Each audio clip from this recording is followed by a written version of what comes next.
सूरत की उस छोटी सी फैक्ट्री में काम करते हुए समीर चौधरी को लगता था कि वो अपने पुराने जीवन से बहुत दूर आ गया है। दिन भर मशीनों का शोर, मजदूरों की आवाजें और काम की भाग दौड़ में वो खुद को व्यस्त रखता था।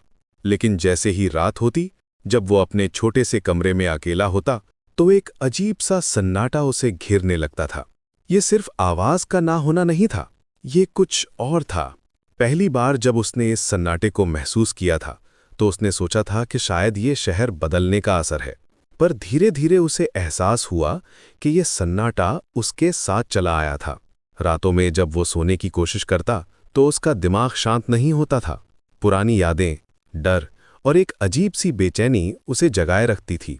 एक रात ठीक 2:57 पर उसकी नींद एक सीटी की आवाज से टूटी। ये कोई सामान्य सीटी नहीं थी, ये वैसी ही थी जैसी वो पहले भी सुन चुका था। समीर का दिल तेजी से धड़कने लगा।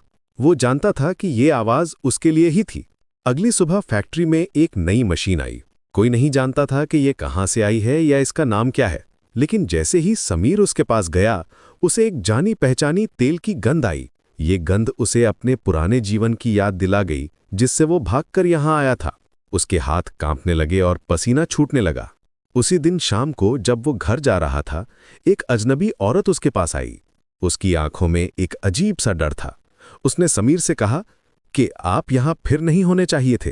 फिर उसने एक कागज पर 3 समानांतर लाइनें खींची और समीर को दे दी। अगर आवाजें बढ़ें तो समझ लीजिए वे आपको ढूंढ चुके हैं। उस रात समीर का फोन बजा। दूसरी तरफ से एक बेजान आवाज आई, आप बच गए थे समीर, पर बाहर नहीं निकले।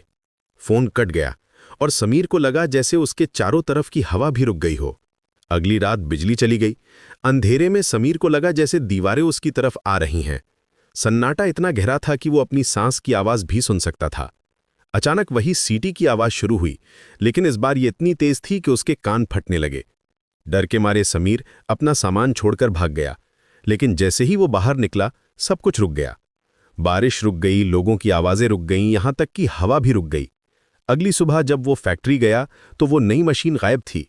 किसी को याद भी नहीं था कि कोई मशीन आई भी थी। समीर ने अपनी नौकरी छोड़ दी। अब वो भागना नहीं चाहता था। उसे समझ आ गया था कि कुछ चीजें पीछा नहीं करती, वे बस आपके साथ चलने लगती हैं। सन्नाटा अब सिर्फ आवाज नहीं था, वो एक संकेत था, और समीर ने तय किया था कि वो इस संकेत को समझेगा, चाहे जो भी हो।